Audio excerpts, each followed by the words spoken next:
Hello everyone, my name is Eric and I own a Suzuki VL800 and I just purchased National Cycles Street Shield EX. Trying to follow these instructions was very difficult. So I'm going to ask my buddy Tony to come over and help me install the windshield, and you can see the process step by step. Alright, my name's Eric and this is my buddy Tony, who's helping me out with this windshield. Just bought a National Cycles Street Shield EX. We're going to put it on my Suzuki Intruder 800.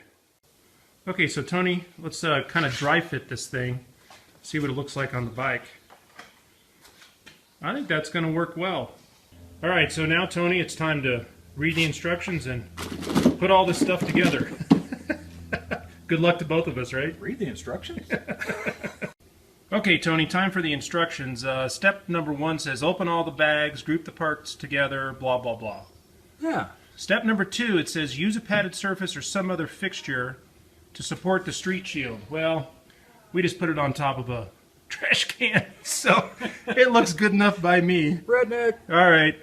So it says, starting with the ball end, Tony, slide a socket boot, that's a socket boot, over each upright. How about if we go the other way? We're pretty smart. We know there's 2 ends to a stick. Dun, dun, dun, dun. And so you just slide it from the bottom end all the way to the top.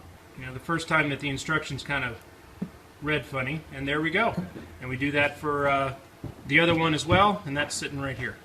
The bigger ball fits into these upper sockets like that, and then Tony's got the other one which fits into the bottom.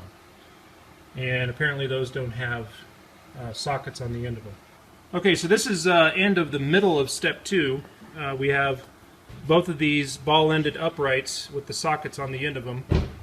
Alright, so the second part of step 2, it says support windshield on a non-abrasive surface, so we've got it on a towel sitting here. And push upright, that would be this thing, into each upper socket as shown. Yeah. Going. Alright, so it's easier to push this ball into this arm with the socket kind of pulled back, the boot pulled back. And it does take quite a bit of force. I'm not a weakling. You got to push it all the way in until that snaps in. If you see any part of the ball toward the top, it's not all the way in. You do have to put the boot on, and basically what I found is if you just start rotating it around, you know, for about a minute or so, just keep kind of screwing it on like a screw. Okay, so step 3 says repeat procedure for lower rod. So we just put in the lower rods, just snap the ball end into the lower part of the windshield. Okay, so step 4 says, you know, position the windshield on the bike and figure out how high or low it is. Tony's holding it up right here. You can see his fingers underneath the windshield on top of the headlight. So the adjustment, I guess, is the instructions say between 1/2 inch and up to 3 inches. All right, Tony, so step 5, you know, after we kind of played around with the height of the windshield, step 5 says loosely thread locking nuts onto telescope bracket. So this is the telescope bracket here, and there's the nut. As you can see, this is threaded in a way that as you turn that nut down and tighten it, it's going to actually clamp onto the support arm of the upper part of the windshield. Support arms.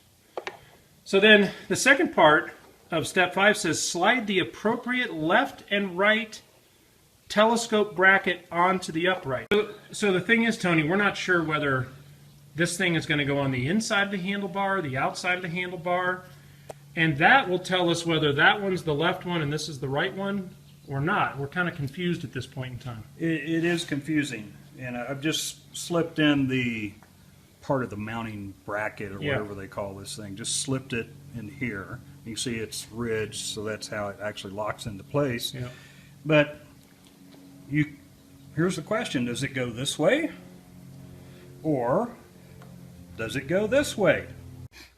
All right, Tony, we're over to step 6, which says hold windshield to motorcycle and determine where to locate pivot mounts by positioning the telescope brackets, which I'm showing that to you right here, the telescope brackets to the handlebars. Try to achieve two things. One is to minimize the distance here, because the longer this bar is away from the locking nut, the less rigid it's going to be. Right. So we want to minimize this distance. Part B of step 6 is have the upright telescope bracket combination at about a 45-degree angle, and that one looks pretty much straight up and down, Tony. So we want to move that as far back as possible to make this as horizontal as possible. All right, so we've decided to mount the telescoping bracket here on the outside of the handlebar here, and then we're going to do the right one just about the same way.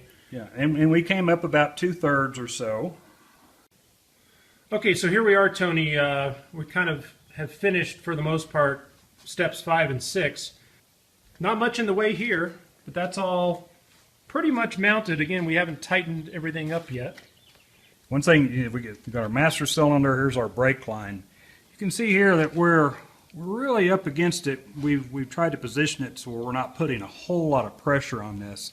You know, maybe you'll have brake lines here or something else, maybe you won't. The other wiring that's down beneath under here is loose enough we can work around that. So Tony, what are you doing with the hacksaw?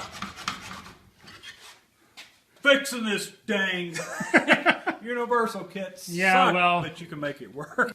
Okay, so Tony, step 8 says install the pivot mounts. So show everybody the pivot mounts. They're on the handlebars. It says attach the pivot mount to the pivot strap. Pivot strap. Yeah, so I'm assuming that this pivot mount to the pivot strap. This must be the strap. Yeah, that's what I'm assuming. With the quarter inch 20 bolts hex key, as you can see, we haven't tightened that completely up yet. So we're still kind of dry fitting the whole thing. Do not fully tighten at this time. Be sure both sides are symmetrical. So did a similar mount on that side as we did on this side. Okay, so Tony, step 9 says thread the fork clamp. That's this piece right here. That worm clamp. The worm clamp. Through the fork boss. So everybody where the fork boss is. This is it, right? That's the thing that kind of just rests on the fork itself. And as you can see, I got pretty large forks, so the clamps that came with the windshield were not big enough. So we thought to ourselves, we got two places to put this. We went out and bought a 3-inch clamp that would go around my fork. And as you can see, that fork tapers. So we could only put it so high. And when we put it there, the support arm sitting here was not long enough to go all the way down that far.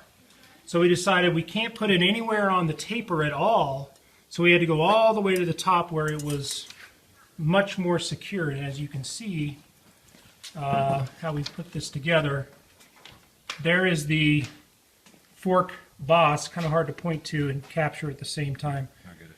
And the clamp, this clamp goes through the fork boss, and then the piece that doubles over on itself is sitting there, and that's the piece that holds the actual support arm that goes through to the bottom of the windshield here. And then you basically just clamp this tight. It's not tight now because we're still kind of dry fitting and getting the height correct. So yeah, we had to cut off about 1.5 inches. That's what Tony was working on with the hacksaw, or else once the bike is turned all the way to the right, it would hit the tank. So that was another adjustment that we had to make. So maybe another look at how that is put together. You can kind of see the clamp a little bit. Fork boss. The piece that doubles over, Piece the wing that doubles nut. over in the wing nut. And of course we've got the same mount over here. Okay, so step 9 we just finished in the video. Step 10, as you can see, which is somewhere between step 9 and step 11. Tony, I thought that was the clearest instruction in the whole instruction manual. I could do that one again right now. Because I seriously could understand number 10. Without a doubt. Number 10's clear as a bell. Clear as a bell. Okay. All right, so step 11 was reposition the windshield on the motorcycle, engage telescope bracket with pivot mount, and secure with quick set knob. So here's the quick set knob. We actually have already tightened these things down. So step 12 says place wraparound clamp on lower rod. So the wraparound clamp is sitting between the wing nut and the fork boss. And pinch tight, push, and thread wind screw through wraparound clamp, and then insert and tighten into fork boss. So we've already done that. There's the wing nut. There's the wraparound clamp, and then next to that, up against the fork, is the fork boss with the clamp going through it. We positioned this so it'd be easy to kind of have to mess with this in terms of which direction the screw is. You don't want it facing the other way because then it's hard to tighten or untighten. The fork angle and then the windshield angle. We have the windshield just a little more upright than the fork. You can see the fork angle here, and then the windshield is just a little bit more upright than the fork itself, and I'm just going to leave it that way and see how it goes.